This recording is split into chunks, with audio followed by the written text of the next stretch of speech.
Inicia-se neste momento mais um programa, esse programa de assistência espiritual, Joana de Ângeles, online, destinado à depressão. E nós temos uma oportunidade raríssima hoje de abordarmos uma temática que vai ser importantíssima para todos nós, principalmente para o internauta que já conhece alguns aspectos do seu comportamento, delineando-o como depressivo, mas que não está observando um tratamento. É muito grave não buscar um tratamento médico, psicológico, e este que nós ofertamos nas casas espíritas e aqui também, online, que é o tratamento espiritual, com todas as técnicas, como coadjuvante aos tratamentos oficiais. E nesta noite, nós temos uma oportunidade belíssima de conhecer as consequências de depressão não tratada sem o tratamento, através da lente clara da experiência do Dr. Valdir Cortese. Ele é médico, ele tem um campo de experiência há muitos anos, sua área é a neurologia, tem um consultório na cidade de Jales. O conheci quando exercia atividade profissional na cidade. É uma pessoa estudiosa, uma pessoa muito experiente, e você vai ter a ótica no contexto fisiológico das consequências.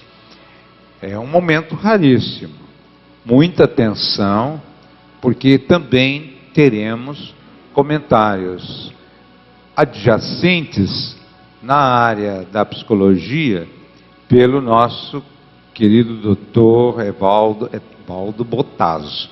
Então nós estamos hoje aqui cobertos de alegria. Esta observação é muito importante, uma observação médica, uma observação psicológica das pessoas que não procuram tratamento. Acorde, enquanto é tempo. Também aos nossos companheiros aqui presentes, se souber de algum parente, de algum amigo, aconselhe a partir destas orientações que vamos ter esta noite, no afã de minimizarmos os danos que a depressão pode causar sem qualquer tratamento. Vamos acompanhar neste momento Valmir Leão para a primeira harmonia musical da noite.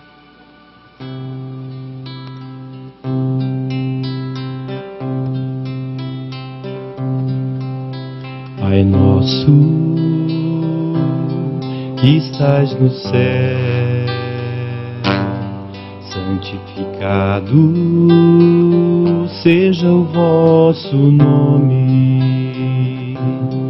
Venha a nós o vosso reino, seja feita a vossa vontade, assim na terra como no céu.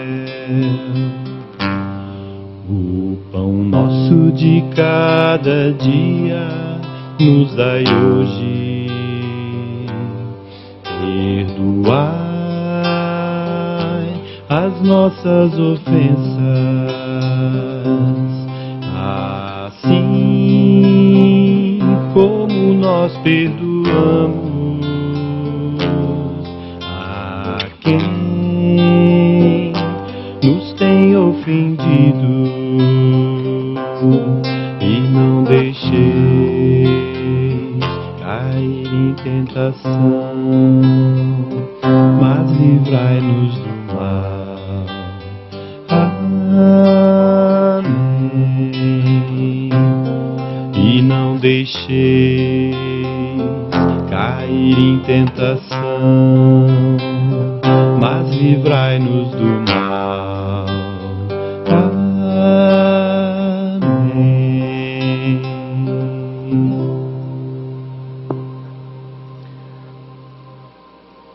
Tempo perdido. Portanto, nós temos neste momento uma reflexão sobre o tempo perdido. Tempo perdido para você ter mais qualidade de vida em qualquer nível em que se possa enfocar sua vida, terá um acesso de vertiginosa alegria quando você está em toda a sua potencialidade intelectual, psicológica, emocional, profissional, familiar, social, esportiva. Quando você não se cuida, então nós vamos encontrar algum problema. E se for depressão, Joana de Anjos coloca isto de maneira muito oportuna. Grave momento na área da saúde emocional e comportamental. Grave momento. O que? A depressão. Mas só a depressão? Não. A ansiedade. Mas só a ansiedade? Não. A síndrome do pânico. Mas também o toque. De uma maneira geral, nós cuidamos da depressão. Nos atendimentos que são feitos aqui no nosso grupo de assistência aos depressivos, nós encontramos pessoas que apresentam viés de depressão, mas traz uma sintomatologia ligada ao pânico, à ansiedade. Então, o caráter hoje da depressão é pandêmico. A depressão avassala os mais variados segmentos sociais, arrastando verdadeiras multidões ao terrível distúrbio de conduta. Então nós vamos passar aqui a palavra ao nosso querido companheiro, ao querido companheiro Evaldo Botazo, no sentido de fazer as suas primeiras observações. Boa noite aos internautas, à rede do YouTube, Rede Amigo Espírita, aos convidados, todos vocês se sintam acolhidos. Essa é a minha mensagem inicial, porque dentro dessa temática, desse estudo que nós vamos estar tecendo alguns comentários aqui, né, com uma presença robusta do Dr. Valdir, um neurologista, Valdir Cortese, né, de Jales. Para nós é um motivo de muita alegria, de muita satisfação, poder falar a respeito de saúde, não é? E, infelizmente, muitos de nós ainda, quando vai falar de saúde, falamos muito da saúde relacionada aos nossos hábitos, relacionamos a doenças físicas e não relacionamos a nossa saúde emocional, a nossa saúde mental. Precisamos falar de saúde mental. É necessário. Ela é fundamental para a nossa saúde de um aspecto sistêmico. Se não estivermos bem nas nossas cognições, a nossa forma de pensar, a nossa forma de sentir, a nossa forma de agir, estamos perdendo qualidade de vida. E nós reencarnamos nesse mundo, nós sabemos que o objetivo da vida é sermos felizes. É para isso que nós estamos aqui. E temos condições de buscar ajuda, temos condições de encontrar apoio, tanto na área da ciência, tanto na área da filosofia, tanto na área da religião. Esse programa é feito com muito carinho, é feito com muita atenção a você, que está aí do outro lado buscando ajuda, que está querendo ajuda, ou para você que já desistiu. Pense bem, reflita em tudo que nós vamos tratar aqui, e que Deus abençoe a todos nós. o início, portanto, dessa atividade de orientação aos nossos queridos internautas e aos companheiros presentes que se ilustram neste momento sobre os efeitos no campo neurológico, campo, portanto, fisiológico, das pessoas que não buscam tratamento e passam por este drama, que é o drama da depressão. Com a palavra, então, nosso querido companheiro, nossa intimidade é muito grande, eu costumava chamá-lo de irmão branco lá em Jales, e continua o irmão branco, né? Boa noite a todos, boa noite Luiz Carlos, boa noite Evaldo, boa noite presentes, boa noite pessoal da Rede Amigo Espírita. Foi com muita satisfação que eu recebi o seu convite para participar com vocês aqui dessa noite, onde numa sequência de semanas está sendo abordado uma doença terrível, uma doença cruel, uma doença incapacitante, uma doença que predomina muito hoje na população em geral. Falar em depressão é falar numa doença atual. É uma doença que incapacita, que invalida a pessoa, que perturba o seu funcionamento profissional, familiar, social, e é uma doença que às vezes não é muito valorizada, não é muito sentida pela família da pessoa que está passando pela depressão. Mas a depressão, ela é uma doença muito grave, com consequências importantes na área do cérebro, quando ela se torna crônica e principalmente quando ela se torna sem tratamento. Com tratamento, muitas vezes, esses efeitos que nós vamos ver mais para frente serão evitados. Mas, sem tratamento, realmente haverá um dano cerebral permanente e contínuo, que leva realmente uma pessoa à total incapacidade. A primeira pergunta seria, por que a pessoa se deprime?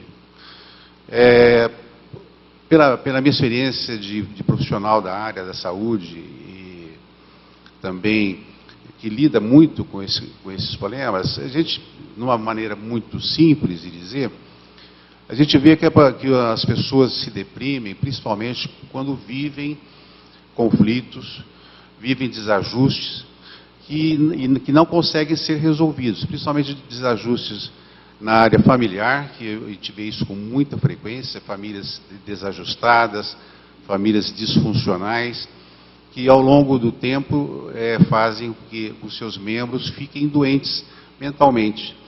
Como o Evaldo falou, nós precisamos também cuidar da nossa saúde mental. A nossa saúde mental começa dentro da nossa casa, com a nossa família, e depois continua lá fora, no nosso trabalho, no nosso emprego, nas nossos interesses sociais. Então, a partir de um conflito, a partir de um desajuste, a pessoa pode desenvolver um quadro depressivo. É importante salientar que existem depressões dos mais variados graus, né? A depressão leve até uma depressão profunda, uma depressão grave, que gera, às vezes, essas lesões que nós vamos comentar.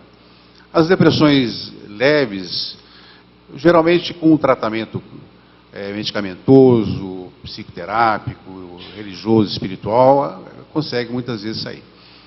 As depressões mais graves, elas têm muito mais dificuldade de melhorarem, porque existe um contexto patológico em que a pessoa vive, e esse contexto às vezes não muda. Então a pessoa adoece pelo contexto, o contexto desagradável ou desfavorável que ela vive. Então nós temos que trabalhar também, juntamente com o paciente, com a sua família, e com as suas crenças, com os seus hábitos, sempre orientando no sentido de buscar um ajuste na sua vida pessoal, na sua vida familiar, na sua vida profissional. A depressão crônica, que é o assunto da nossa palestra hoje aqui, nossos irmãos, é uma depressão que se arrasta ao longo dos anos. E uma doença que começa com um distúrbio bioquímico, apenas um distúrbio de neurotransmissores, e todos vocês sabem, o cérebro funciona com substância chamada neurotransmissores, entre uma célula e outra. No quadro depressivo, há um distúrbio de neurotransmissores, que todos já ouviram falar, muito comum, a serotonina, a noradrenalina, a dopamina. E esse distúrbio bioquímico, se corrigido em tempo, ele realmente resolve o seu problema. Mas é o início das lesões neurológicas e mentais da depressão. Numa fase posterior, esse distúrbio bioquímico vai se refletindo num distúrbio funcional e, posteriormente, num distúrbio anatômico. Não só funcional, anatômico também. Isso já foi comprovado hoje através da neuroimagem. E quais áreas do cérebro que são comprometidas, então, quando a depressão ela se arrasta por longo tempo? Nós estamos vendo aí na tela a imagem de um sistema chamado sistema límbico. O sistema límbico é um conjunto de estruturas do cérebro relacionadas com as emoções e com o comportamento. Ela tem várias estruturas anatômicas interligadas que funcionam em conjunto. Nenhuma funciona isolada. Aliás, o cérebro não funciona isolado. Todas as áreas são interligadas. Pela anatomia ou pela funcionalidade, né? E o sistema límbico, que é o sistema das emoções, que todos nós temos, tem as estruturas que nós estamos vendo aí, relacionadas com esse sistema emocional e comportamental. Ele é interligado funcionalmente e com muita importância ao outro sistema, que é a área pré-frontal do cérebro. O córtex pré-frontal, a área pré-frontal, é a área cerebral mais recente do nosso desenvolvimento. Quer dizer, do ser humano, nós humanos, nós temos essa área muito bem desenvolvida, coisa que os nossos primos, os macacos, eles não têm. Por isso que essa área é uma área extremamente importante no nosso desenvolvimento ontológico, que faz com que a gente pense, que a gente fale, que a gente execute e planeje as nossas coisas, as nossas vidas, e que também nós interpretemos o que está acontecendo conosco. Interpretemos as emoções. Os estímulos que vêm lá do sistema límbico são interpretados pelo córtex pré-frontal. E a partir daí, toma-se decisões, de um jeito ou de outro. Então, a área, o córtex pré-frontal, ela é uma das áreas mais importantes do nosso cérebro, de nós considerados seres humanos, e sofre uma interferência muito grande de todas as nossas emoções, de todos os nossos acontecimentos. Ela, juntamente com o sistema límbico, e são as áreas mais comprometidas na depressão. E no sistema límbico nós temos uma região chamada hipocampo. A região do hipocampo é uma região fisiológica que fica localizada na região temporal do cérebro, pertence ao sistema límbico, e é uma área relacionada com as nossas memórias. Então, o hipocampo é uma área importantíssima para nós termos memória, tanto as memórias de curto prazo, suas memórias do dia a dia, memória de trabalho, quanto as memórias de longo prazo. Então, o hipocampo é uma área também muito comprometida na depressão. É por isso que a pessoa depressiva, a depressiva crônica, ela fica extremamente esquecida. Ela não lembra dos fatos, não consegue lembrar de compromissos, e tem um comportamento totalmente alterado, um comportamento às vezes inibido, sem iniciativa, com muito desprazer na sua vida. E o hipocampo entra nesse contexto patológico, interferindo nessas outras funções que eu citei.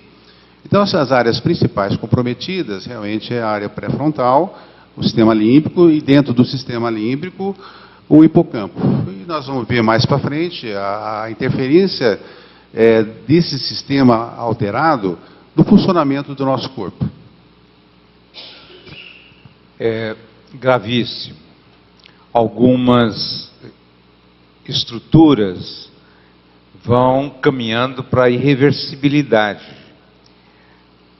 Caminhar para a irreversibilidade seria a dificuldade de se fazer as mesmas atividades neurológicas que você fazia antes, agora desgastadas, enfraquecidas, diminuídas, perdendo qualidade, e neste caso o emprego deixa de existir, a autoestima alta cai, mas quem vai falar isso, não sou eu, que não entendo nada disso, é o doutor Evaldo Bottaso. Realmente são as consequências, são sentidas não só pelo paciente, mas eu gostaria de destacar o que o Dr. Valdir disse aqui com muita propriedade. A família, ela sente bastante isso, não é? E é interessante que dentro de um enfoque sistêmico familiar, nós vamos observar que quando existe uma pessoa numa família doente, a família toda ela adoece. Isso é um dado interessante de se observar. Muitas vezes os acompanhantes, os familiares, eles também acabam sofrendo juntamente com o paciente, e se faz necessário também uma atenção, se faz também necessário um cuidado especial para com essas pessoas. Nós vivemos num contexto sistêmico onde nós interferimos, o nosso comportamento ele acaba interferindo no comportamento dos outros. É importante nós observarmos esse fato no sentido de compreender o tamanho do problema que é a depressão. A gente não está aqui querendo fazer algum alarde, catastrofizar nenhuma situação, mas na sociedade que nós vivemos hoje, onde nós justificamos tudo como correria, não é verdade? É correria para isso, é correria para aquilo, nós precisamos necessariamente desligar um pouquinho o motor, acalmar um pouquinho o coração, precisamos relaxar um pouco e observar como é que nós estamos vivendo, convivendo no nosso contexto social, não é? Por que nós estamos correndo tanto, o que nós estamos buscando para as nossas vidas e como as pessoas ao nosso redor estão se comportando. Quando nós observamos uma pessoa com depressão, quando observamos nela esses sintomas, esses sintomas de apatia, de desinteresse, de sentimentos de desvalor, como é importante nós fazermos esse trabalho de acolhimento. Sabe, Dr. Luiz Carlos, esse programa, desde o primeiro programa que eu venho falando nessa questão do acolhimento, eu acho muito importante isso. Nós sermos acolhedores, não é? Nós adentramos as nossas casas espíritas, nós adentramos os hospitais, os consultórios médicos, os consultórios dos psicólogos, toda a rede de atendimento, enfermeiros, médicos, atendentes. Precisamos acordar para esse acolhimento, né?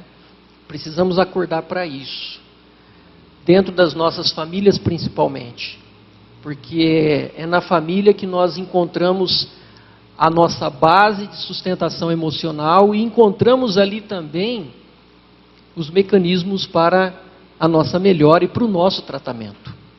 Com a compreensão, com a ajuda mútua, com a tolerância, a gente conquista muita coisa. Nem agir o familiar com agressividade, mas também não agir com a profunda parcimônia, não colocar a mãozinha na cabeça. Eu me lembro, talvez eu esteja falando uma coisa, mas é através de uma entrevista do Divaldo, que ele diz que O ideal do familiar seria o atendimento com uma disciplina amorosa. Como você faz este processo? Disciplina amorosa é instar o que o paciente pode fazer, mas com afetividade. Não é? É isso? Seria isso? Gostaria de ouvir, quando os seus aconselhamentos à família, qual seria a tônica desses aconselhamentos à família? Nós sempre buscamos analisar a dinâmica familiar. O que está acontecendo naquela família que às vezes é um motivo da doença daquela pessoa. As famílias são interessantes, o Ivaldo depois pode confirmar isso. Geralmente, um membro fica doente e, como ele falou, todos sofrem as consequências dessa doença. Porque interfere na dinâmica familiar. E a dinâmica familiar é uma coisa que tem que funcionar bem. Não com passividade com os nossos filhos, por exemplo, nem com muito rigor também, porque nós vimos muitos casos que o rigor excessivo de pais autoritários e mães autoritárias, impondo crenças e conceitos aos filhos, também é motivo, às vezes, de doenças mentais, não só depressão, outras doenças também, como foram citadas. E também aquele marido que é muito rigoroso com a sua esposa, ainda com conceitos antiquados de machismo, impondo a sua vontade, não respeitando a individualidade da sua esposa, também às vezes é motivo de conflitos importantes e o adoecimento de uma pessoa da família e, consequentemente, de toda a família. Então, o que a gente sempre indica nós buscamos sempre um equilíbrio familiar, através de aconselhamento na área psicológica, de mudanças de pensamentos, mudanças de crenças, né? Tentando explicar como deveria funcionar harmoniosamente uma família, não daquela maneira que está funcionando patológica e que a doença é consequência disso. E além desse aconselhamento na área médica, eu sempre estimulo a busca do tratamento religioso, a busca do tratamento espiritual. Isso é fundamental. As religiões são fundamentais para o equilíbrio também de uma família. Para o equilíbrio pessoal seu, o equilíbrio dos seus familiares e de todos nós. Acho que ninguém vive sem uma religião. E a Casa Espírita tem essa grande vantagem de acolher muito bem todos aqueles que precisam do acolhimento espiritual, trazendo palavras de consolo, palavras de orientação. É uma atitude belíssima da Casa Espírita. Que como eu não atendo apenas espíritas, eu não interfiro nos conceitos religiosos das pessoas. Eu sempre estimulo a que ela procure a sua igreja, a sua religião, seja qual for, para poder também buscar um auxílio de Deus, buscar um auxílio espiritual para a sua vida, para o seu tratamento, para a sua melhora. É basicamente isso que eu faço lá no meu consultório. Doutor Valdir, Rita de Cássia pergunta: a depressão é visualizada por meio de exames, tipo eletro ou laboratoriais ou qualquer outro tipo de exame? Ela é detectável? Sim, hoje com o avanço da neuroimagem, da neuroradiologia, hoje ela é detectável. Apenas ainda não está a nível ambulatorial. Quer dizer, você hoje não pede um exame chamado SPECT cerebral ou PET scan, que mostraria uma alteração no funcionamento cerebral relacionado com a depressão. As áreas comprometidas que nós citamos, elas estariam com o metabolismo alterado, com uma diminuição do metabolismo e uma diminuição da irrigação sanguínea naquelas áreas. Então, esses exames, o SPECT e o PET scan, são exames que podem detectar a depressão. Mas são exames muito caros, que ainda não estão assim, a nível de ambulatório para se fazer de rotina. E é o único exame que pode realmente detectar alguma alteração. Os outros exames que você citou, eletroencefalograma, exames laboratoriais, ainda não conseguem identificar a depressão. Uma outra pergunta de Kátia Souza. Ela pergunta: como detectar então a depressão, não tendo condições de fazê-lo diretamente através de aparelho? Como que o senhor consegue detectar que uma pessoa esteja depressiva? Essa pergunta nos remete ao seu trabalho no consultório. Evidentemente, quando você atende uma pessoa, que você faz a anamnese, faz a entrevista, você vê as queixas principais, os motivos que levaram a pessoa ao consultório. E o quadro depressivo é um quadro que não é difícil de ser feito o diagnóstico, porque ele tem um conjunto de sintomas que são muito comuns. É muito fácil de você suspeitar que você está com um quadro depressivo só com a entrevista, não precisa de exames complementares. Por exemplo, a pessoa depressiva ela refere uma tristeza muito frequente, ela refere uma perda de alegria, perda de vontade de fazer as coisas, perda da vontade de sair de casa. Ela começa a ter um mau funcionamento dos seus órgãos internos, na parte digestiva ou digestória. Ela chora muito, ela não tem prazer em nada, perde, quando é casado, é um casal, perde a vontade de ter relação com seu marido, é uma das primeiras coisas que é perdido, que isso envolve muito prazer. Enfim, os sintomas todos referidos na consulta, e desde que não haja nenhuma evidência de uma outra doença orgânica, você realmente faz o diagnóstico de um quadro depressivo. Ainda outra pergunta: como diferenciar a depressão do autocompadecimento? É um pouco difícil, né? Porque aí nós estamos entrando também na dinâmica do funcionamento do psiquismo, né? O autocompadecimento, a autopiedade também pode se manifestar numa pessoa que está um pouco perturbada emocionalmente, psicologicamente. Ela realmente, ela pode ter sintomas muito parecidos com a depressão. Porque a autopiedade faz com que ela realmente refira um certo desagrado em viver, em fazer as coisas.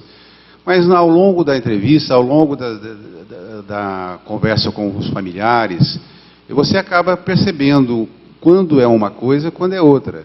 Porque, evidentemente, toda vez que a pessoa procura um médico, ela está atrás de um alívio para algum sofrimento que ela está tendo.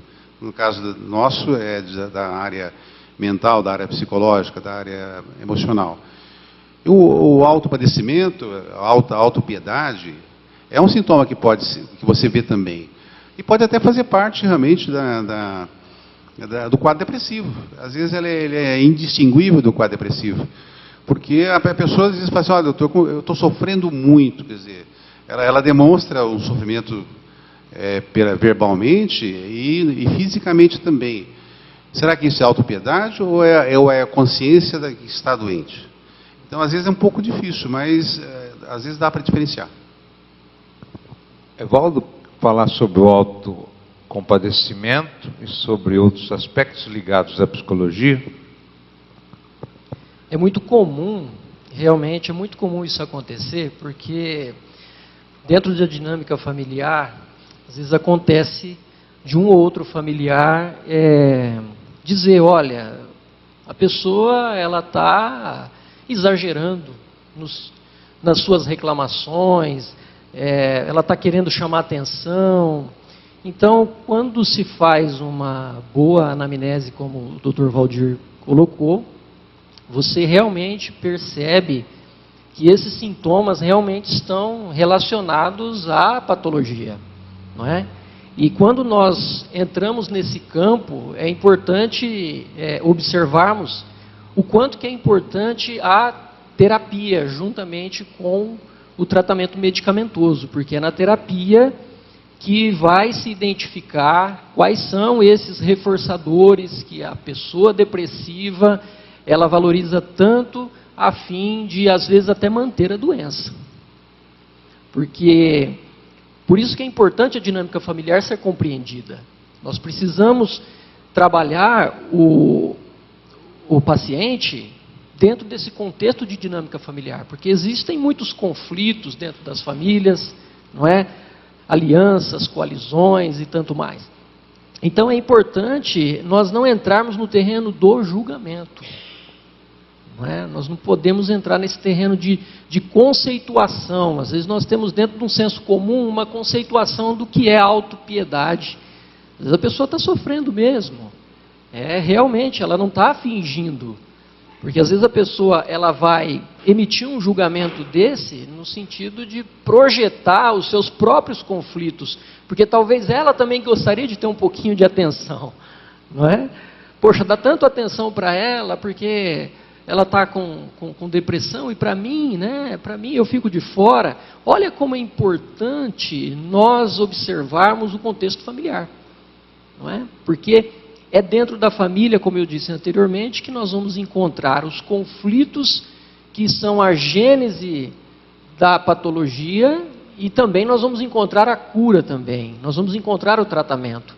Quando você tem uma família, por exemplo, que apoia, uma família que ajuda, essa família vai, por exemplo, monitorar, né, doutor, a medicação. Às vezes esse paciente, ele não é autossuficiente, dependendo da gravidade, de ministrar o próprio medicamento.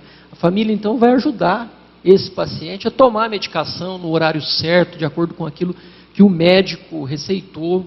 Essa família vai trabalhar os reforçadores positivos, porque dentro daquela apatia, daquele sentimento de desvalor, o paciente ele se torna praticamente cego diante dos reforçadores positivos, das coisas que lhe dão prazer, das coisas boas que ele tem ao seu lado, e ele acaba não vendo isso. A família pode estar ajudando nesse sentido, amparando ele, incentivando, motivando ele nas pequenas conquistas, porque ele quer ser útil, mas ali ele não tem condições, naquela situação ele não tem condições, e as coisas têm que serem realizadas aos poucos, um pouquinho cada dia, um pouquinho de cada vez, sempre reforçando, sempre motivando. Nesse contexto familiar que a gente vem falando aqui, é importante pensarmos nisso.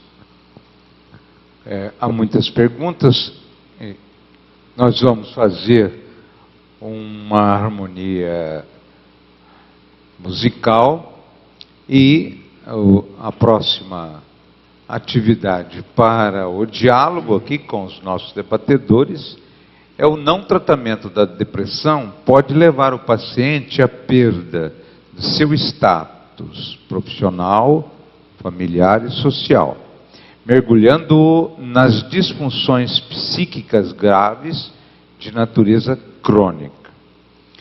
Há outras perguntas que nós vamos atendendo aos poucos aos nossos internautas, todos serão atendidos, mas vamos deixar a nossa alma buscar a paz, a harmonia através da música.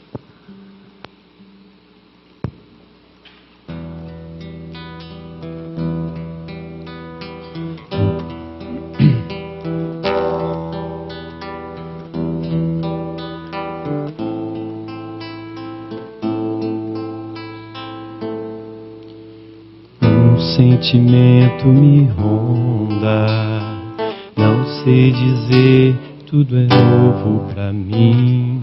Meu coração se renova, sinto a esperança invadir o meu ser. Quero ser manso, ser limpo, ser puro, pobre de espírito ser. Tua palavra me sonda, me conta de um reino que espera por mim. Eu te ofereço meu pranto e as dores da alma que quer renascer. Eu ouvi tua voz, eu falar, me encanto e segui caminhar. Quis saber onde estou, eis-me aqui, minha dor serenou.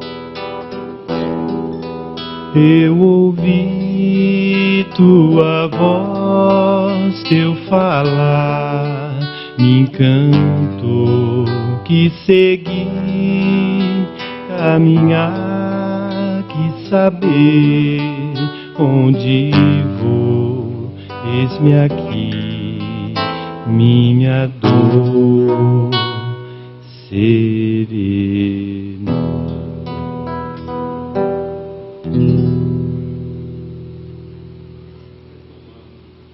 Retomando antes da abordagem, a pergunta é interessante. Célia pergunta: a menopausa pode desenvolver a depressão? Pode, sim, Célia. Pode, porque a menopausa é uma situação fisiológica que a mulher atinge a partir de 48, 50 anos de idade, com alterações hormonais importantes. A andropausa também, no homem, é muito parecido. Mas a andropausa não é muito valorizada por nós homens, mas a menopausa, sim. A menopausa chama mais atenção nas mulheres porque tem os sintomas físicos e tem também uma alteração emocional que gira geralmente num quadro depressivo, às vezes leve a moderado, pelas alterações fisiológicas, perda da menstruação. Isso às vezes tem um significado mágico para ela, está deixando de ser mulher porque não tem mais menstruação, não pode ter mais filhos. Então, existe uma série de situações, de crenças, né, que ela pode ter, e a menopausa acentuar essas crenças e ela desenvolver um quadro depressivo. Mas geralmente não são quadros graves, são quadros de leve a moderados, que com a correção hormonal, quando possível, e o tratamento medicamentoso, realmente resolve bem a situação. Qual a depressão mais comum nos dias de hoje? Ou seja, o que está realmente envolvendo os nossos jovens? Em relação aos jovens, a nossa experiência não é muito grande, mas o que a gente vê, o principal causador de depressão em jovens são os conflitos familiares. Inicialmente, depois os conflitos sociais e terceiro, englobando tudo isso, o uso de drogas. O uso de drogas realmente é uma situação extremamente delicada, grave, que o nosso jovem tem. E a partir do uso de droga, ele também acaba envolvendo toda a sua família. Há uma pressão muito grande para o abandono desse vício, há um tratamento, e ele acaba realmente se deprimindo muito e desenvolvendo, às vezes, até outras patologias mentais. Mas os conflitos familiares, Luiz Carlos, eu acho que é o principal realmente, né? O jovem também é uma situação fisiológica, sui generis, né? Especial, diferente. O jovem, ele sai da situação de criança, não é adulto, tem os seus desejos, tem os seus grupos, tem as suas ambições. Isso entra, às vezes, em conflito com os seus pais, com a sociedade também. Então, isso acaba trazendo problemas sérios de depressão. Eles se encolhem dentro da família, eles se encolhem socialmente, não querem sair, ou, pelo contrário, desenvolvem um quadro de agressividade muito intenso, e às vezes até um caminho, esse conflito familiar, um caminho para ele procurar, às vezes, fora de casa, procurar drogas para aliviar aquela angústia dele, aliviar aquela tensão dele. É basicamente que eu vejo isso, mais conflito familiar e principalmente também o uso de drogas. Uma pessoa que se isola de todos, e prefere ficar em casa do que ter uma vida social. Seria um dos sintomas da depressão ou é uma característica normal da sua personalidade?